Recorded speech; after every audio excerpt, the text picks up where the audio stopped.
23 tahun silam, tepatnya pada 24 Desember tahun 2000, anggota Banser bernama Rianto wafat karena bom yang ia evakuasi dari Gereja Jemaat Pantekosta Indonesia atau GSJPDI Ebenezer Kota Mojokerto meledak. Jasa Banser penjaga nyawa jemaat Gereja Ebenezer Kota Mojokerto saat misa Natal itu terus dikenang. Begitu pula Natal 2023 tahun lalu, semua orang mengenang jasa Rianto. Rianto merupakan anak pertama dari 7 bersaudara. Pada tanggal 24 Desember tahun 2000, malam itu dia ikut bertugas sebagai banser dengan misi menjaga keamanan gereja-gereja. Waktu itu bertepatan dengan Ramadan hari ke-20, tulang punggung keluarga ini berpamitan kepada ibunya untuk tidak berbuka puasa di rumah. Ia izin berbuka bersama rekan-rekan banser lainnya, sekaligus mempersiapkan penjagaan di gereja Ebenezer Kota Mojokerto. Ketika menjaga gereja Ebenezer bersama 3 rekannya, Rianto mendapat laporan adanya benda mencurigakan di depan gereja dari jemaat sekitar pukul 20.30 waktu Indonesia Barat. Bentuknya bungkusan tas plastik berwarna hitam di bawah telepon umum depan gereja.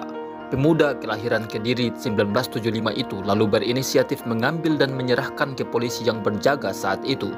Usai dicek, ternyata bungkusan plastik itu berisi benda sebesar aki mobil. Petugas yang berjaga kemudian meminta semua menjauh dan tiarap. Namun Rianto justru membawa lari benda itu menjauh dari gereja hingga akhirnya meledak dan mengenai tubuhnya. Rianto pun wafat saat menjaga umat lain menjalankan ibadah menyambut perayaan Natal di kota Mojokerto.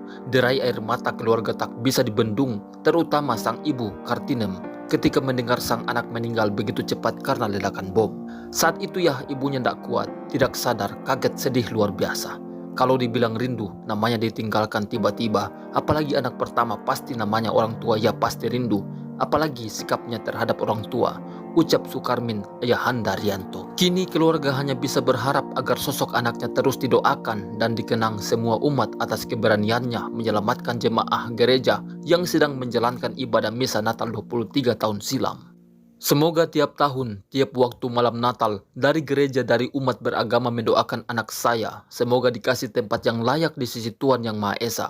Kalau ada waktu bisa berkunjung ke makam atau mau ke rumah orang tuanya Rianto, saya siap semuanya, ungkapnya. Kini Rianto berada di pusaranya, tempat pemakaman umum Kecamatan Prajurit Kulon, Kota Mojokerto. Pusara ini selalu didatangi berbagai umat untuk berziarah, utamanya menjelang perayaan Natal untuk mengenang keberanian Rianto dalam menyelamatkan jamaah gereja Ebenezer.